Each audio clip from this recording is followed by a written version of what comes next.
Rais wa Uturuki Recep Tayyip Erdogan ameikosoa vikali serikali ya Israel, akiituhumu kuunganisha uhai wake wa kisiasa na kuendelea kwa migogoro katika eneo la Mashariki ya Kati. Akizungumza katika mkutano wa pamoja na waandishi wa habari akiwa na Waziri Mkuu wa Pakistan Shehbaz Sharif, Erdogan amesema Israel haiwaachi kwa amani, hasa Lebanon na Syria.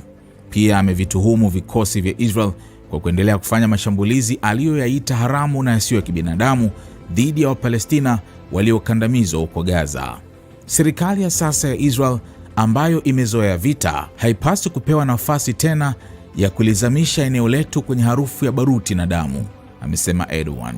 Kauli hizo zimekuja wakati uhusiano kati ya Uturuki na Israel ukiendelea kuwa wa mvutano, huku Erdogan na maafisa wengine waandamizi wa Uturuki wakiongeza matamshi makali dhidi ya Jerusalem.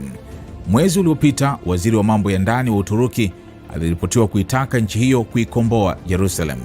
Erdogan pia amekosolewa na vyombo vya habari vya Israel na Magharibi kutokana na kauli alizowahi kutoa wakati wa ibada ya kumaliza mwezi wa Ramadhan. Akijibu matamshi ya hivi karibuni ya Erdogan, waziri mkuu wa Israel Benjamin Netanyahu amesema kiongozi huyo wa Uturuki anapaswa kutulia wakati wa mahojiano na Channel 14 mapema wiki hii.